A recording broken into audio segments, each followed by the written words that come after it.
They say that blood is thicker than water, which implies that bonds we share with family are stronger than those we share with friends. But let's not forget, you can't live without blood, but you'll die without water. I'm sure we all have at least one person that we consider our best friend, and I'm willing to bet that not a lot of us have expressed how much we appreciate them lately. It's important to show your gratitude and love towards your friends, because it might be your last chance. Let me take you back, thousands of miles away to the east of this continent. 4 years ago, when I once took for granted my friend's presence, even though I knew it would be the last time I would see them. Sometimes, the longer you've been friends with someone, the easier it is to forget to appreciate them. It was September 15th, 2007, in Quezon City, Philippines. I was at the young age of 17, born and raised in this city, the only life I knew. I had a flight in 5 hours, but I had refused to pack for my 16-hour intercontinental flight until the night before. I had 5 best friends back then. I didn't believe that you could only have one, and we named our little group Chris and Nell, which is a combination of all our names. Chris and Nell came over to my house for a last home-cooked feast together. The smell of that delicious food, I still remember it. I didn't want this day to be too dramatic, so I did my best to act as if it was just an ordinary day.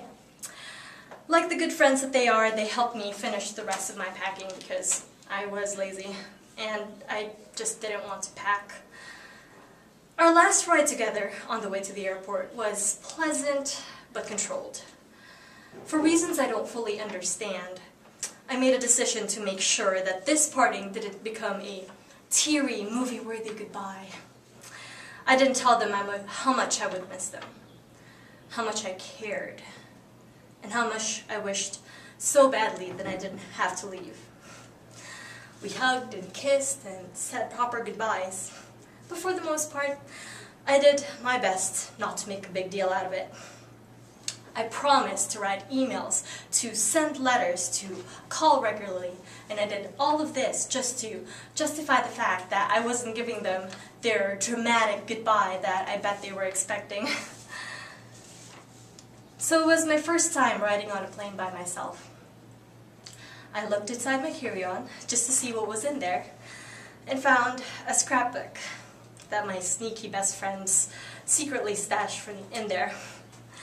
It contained pictures of all of us, of all the years we've grown together, and the wonderful memories, the irreplaceable times spent with each other. At that moment, the fasten your seatbelts lights turned on, and I felt a deep sense of regret and sadness, because I didn't tell them, didn't express how much they all meant to me. So to wrap it up, I knew that it was the last time I'll be seeing my friends, and yet I managed to still not tell them how much I loved all of them. It may have been my pride or my preoccupation with riding a plane by myself for the first time. I have no idea. And yes, one could argue that distance doesn't matter in friendship, that there's technology that can bring us together, and that time doesn't matter when you're friends. But there's nothing quite like a real hug. Seeing a smile in person, hugging a person. No amount of cute emoticons in an email can substitute with that. I learned that it's important to show gratitude and love towards your friends, because it might be your last chance. Especially if it's your last chance. So, it was September 15th, 2007, in San Francisco, California. 16 hours after my last hugs, and I was alone.